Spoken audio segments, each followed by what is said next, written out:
everyone. Thanks again for tuning into the Sins Workshop podcast. I hope you're all having a great and wonderful day. All right, so today we're going to be talking about Soulswift by Megan Bannon. I have to say, I was really impressed with this novel. I think it... Sorry, I'm joined today by my son, who is crawling around being adorable. Not terrible twos yet, but I'm sure we'll get there. In any case, this isn't, once again, this is a novel I was really impressed with because I feel like it's very important for today's social climate. It's a fantasy. It takes place in a fictional world. But what I think is really impressive is how Megan Bannon deals with just unifying religion in a way. And I think it's really powerful how she kind of brings that concept to life with her storytelling.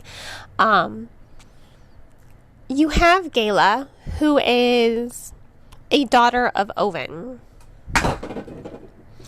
And part of being a daughter of Owen, she's not just a daughter of Owen, she's also a vessel for the Holy Father to, inhabit her body. And there's some magic to that as well. She can sing Sanctus, which is pretty much scripture in this novel, and as she sings it, because it's intended to be sung, she I'm trying to say this properly. She imprints the feeling, the emotion of whatever she's reading onto the audience. So if she's singing about pain and suffering, they're going to feel it. She's singing about hope, they're going to feel it. That's what I think is really impressive with this novel. But as a daughter of Owen, she is, her head is shaven, her breasts are bound, because she's taught to hide her womanness, because the mother goddess of the Elathians is considered a demon. So the father represents death in this novel, and the mother represents life. I mean, I think we can all kind of understand where they're getting that concept from. Women give birth, women live. We tend to bring life, and then you have men who just sort of incite violence. Not to say women can't. I think we all know hell hath no fury like a woman scorned. Just look at Hera. But I think it's really impressive how Megan has brought to life this story. And that's what I think was really gravitating to me as a reader. I'm reading this story. I'm seeing it develop.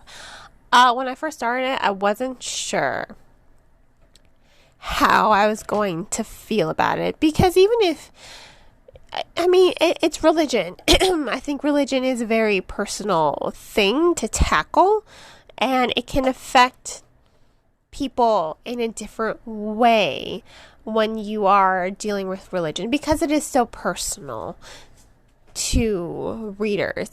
But what I think Megan Bannon does really well is she has created this fictional religion that any reader can relate to. I was raised Catholic, but I'm not Catholic. That was a choice my mother gave to me. She didn't want to indoctrinate me. She wanted me to learn about all religions. And I did. I did have the privilege of growing up around people in Massachusetts who were all different religions. I think I'm very privileged to have that. And growing up, I did further educate myself on other religious practices. So I decided no religion was right for me, and I'm Wiccan. I decided Wiccan is what I am. So that's what I think is great about this story. It can connect to any reader. Doesn't matter what your religion is. You don't have to be a specific religion to really appreciate the depth and the message that Megan Bannon is conveying here, because you have the Ovenist, and then you have the Elathians, who are pretty much being I guess you can relate it to the Crusades. If you were not an Ovenist, you were wrong, and you were, tortured until you converted or put to death, basically. I think you can kind of relate it to that, historically speaking. And I think that that's another thing that I really connected to and I really found really powerful. How both religions discover they are wrong. Gala and Tavik rhymes with havoc. If you read the book, you'll understand. He says that a lot regarding his name. I love him so much, by the way. And I'll talk a little bit more about the characterization. But Tavik, Tavik and Gala, they find a piece of scripture hidden away, and they discover the truth. Both of their religions are wrong. They were only given a piece of the truth, and it's what the people did with that piece of the truth. They kind of warped it to fit their personal ideals.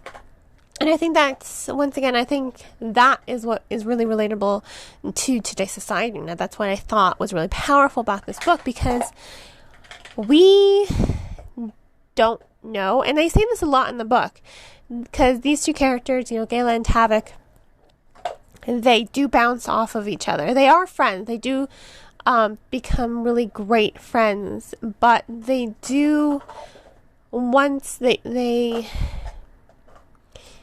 question each other's ideals. And the one thing that they say that I think is really important is they're like, well, how do you know you're right? And each of them says, I have faith. I think that's really important, because they learn that both of their religions kind of lie to them to project their ideals, and yet they both learned that they couldn't lose faith. They learned to keep the faith, and in doing so, they, through lots of sacrifice, they eventually brought together both religions. So I thought that was really powerful. I thought it was such an uplifting note. I will say this novel did break my heart, but in a good way. I love a good bittersweet story.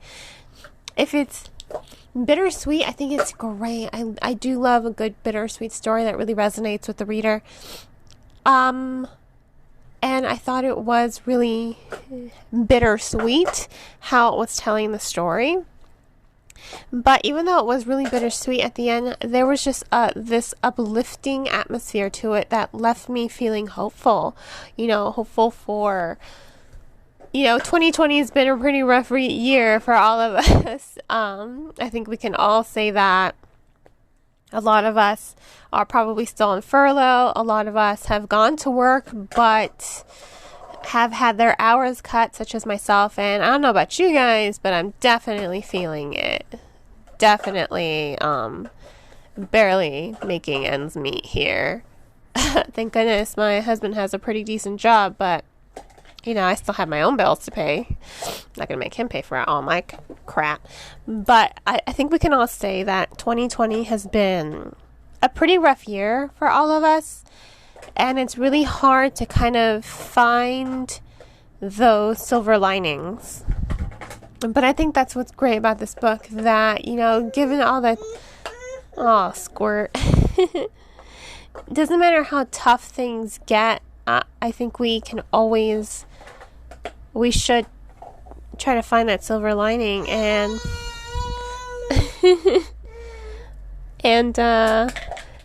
find the hope in our lives. What's wrong, kiddo? What's wrong?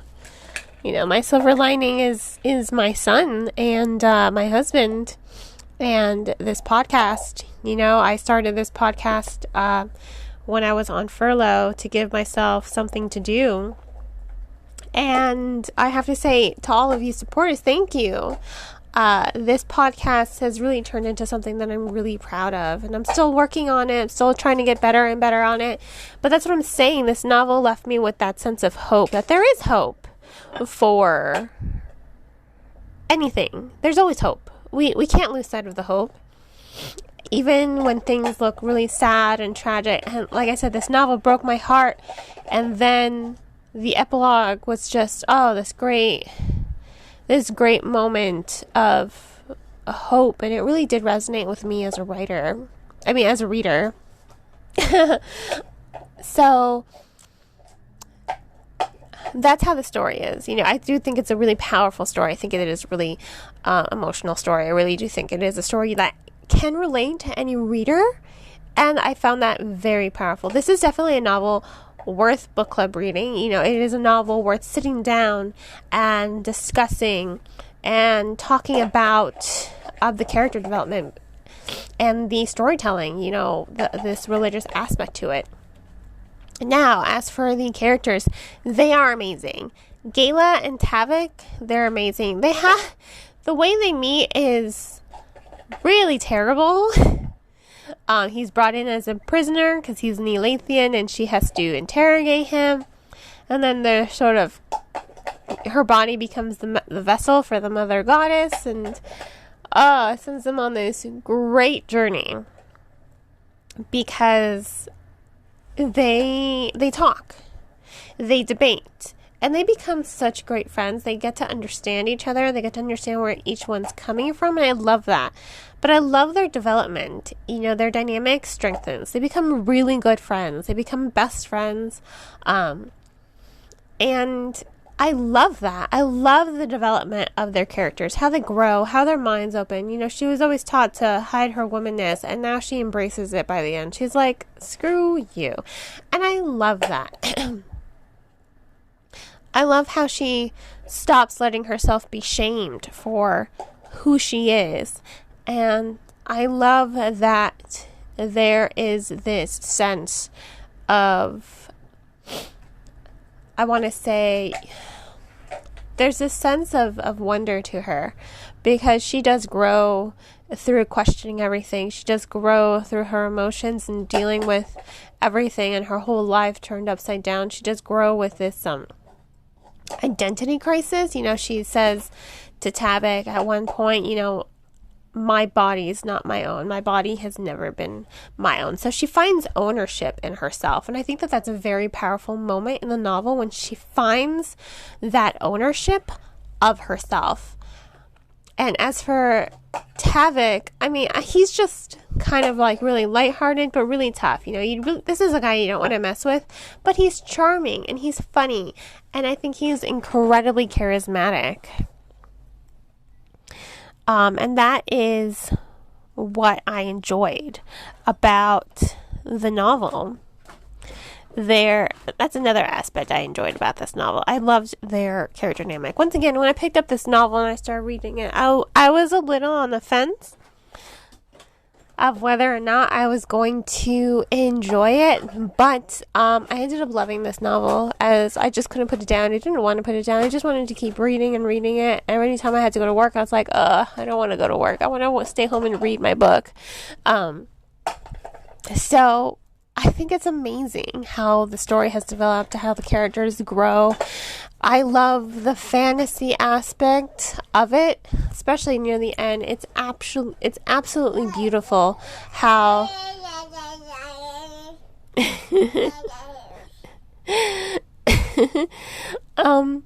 it's beautiful how the story